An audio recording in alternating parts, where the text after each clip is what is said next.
હું ગોહિલ નારુભા વિનાયક સોસાયટી જામખંભાળિયા.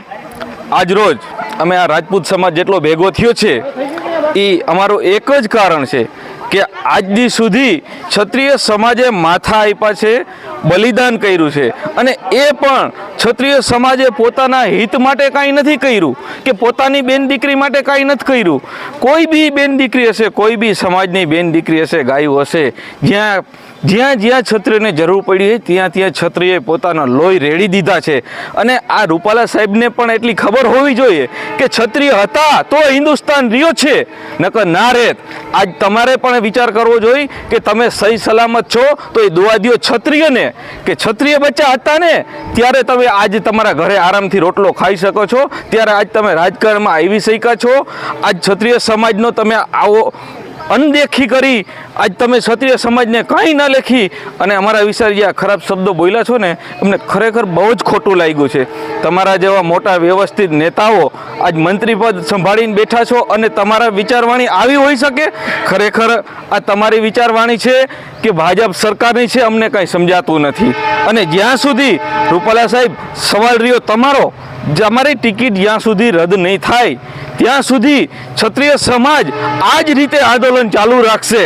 અને જો તમે મારો તો ભાજપ સરકારને પણ કહું છું કે જો તમે રૂપાલા સાહેબનું આમાં ટિકિટ રદ નહીં કરો તો અમે આજથી શરૂઆત કરી છે અને ઘરે ઘર સુધી ક્ષત્રિય સમાજના એક પણ ઘર ના રહે એના સુધી ઉંબરે જઈ અમે બેનરો લગાડશું અને ટોટલ ક્ષત્રિય સમાજને ખાલી ખંભાળિયા બોલતું નહીં, હરેક ગામડામાં, તાલુકાના, જિલ્લાના એવી રીતને કરી ગુજરાત અને ઓલ ઇન્ડિયા ક્ષત્રિય સમાજને અમે ભેગી કરશું. આ અમારો ધ્યેય હશે.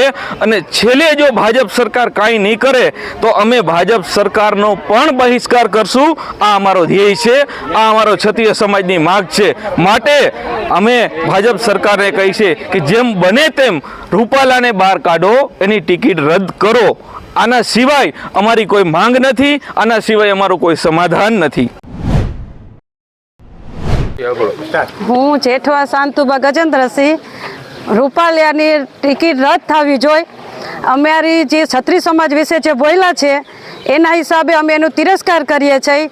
એને અમે કોઈ મત આપવાના નથી કે એનો કઈ અધિકાર છે કે એ ક્ષત્રિયને આવી રીતના બોલી શકે. એનો કોઈ હક જ નથી. જ્યાં સુધી એની આ વિરોધ થાય, જ્યાં સુધી એની આ ટિકિટ રદ નહીં થાય ત્યાં સુધી અમે આ લડાઈ શરૂ રાખશું અને અમે એને ક્યારેય કોઈ પણ મત નહીં આપીએ અને અમે ચૂંટણીનો બહિષ્કાર કરીએ છીએ. શું કાર્યક્રમ યોજ્યો? આજે અમારો મહિલાનો બધાનો ઘરે ઘરે બેનર લગાવ્યા છે કે રૂપાલિયાને ટિકિટ રદ થવી જોઈએ.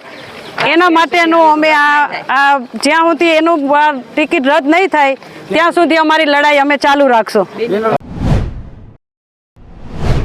જી બેન, તમારું નામથી. હા, ચાલુ કરું. મારું નામ જાડેજા ઉર્મિલાબા વિજયસિંહ. ક્ષત્રિય સમાજની એક જ માંગણી છે કે જ્યાં સુધી રૂપાલાની ટિકિટ રદ નહીં થાય ત્યાં સુધી અમે આ આંદોલન ચાલુ રાખશું અને એનાથી આવું ક્ષત્રિય સમાજ વિશે બોલાતું જ નથી.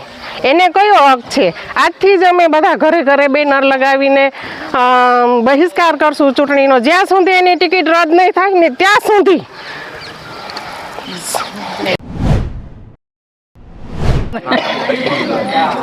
હેલો, વિનુભાઈ જાડેજા, જામખંભાળિયા. જ્યાં સુધી રૂપાલાની ટિકિટ રદ નહીં થાય ત્યાં સુધી અમારો વિરોધ ચાલુ રહેશે. અમે ઘરે ઘરે બેનર લગાડ્યા છે આજે અને અમારી એક જ માંગણી છે કે જ્યાં સુધી એની ટિકિટ રદ નહીં થાય ત્યાં સુધી અમારો વિરોધ ચાલુ જ રહેશે અને ત્યાં સુધી અમે એને ચૂંટણી મતમાં બહિષ્કાર કરીએ છીએ.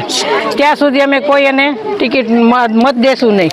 બરાબર. અને અમારો ક્ષત્રિય સમાજ વિશે એવું બોલ્યા એટલે અમારો વિરોધ ચાલુ જ રહેવાનો છે. જ્યાં સુધી અમને નહીં મળ્યા ન્યાય ત્યાં સુધી અમે એક ધારો વિરોધ ચાલુ રાખશું.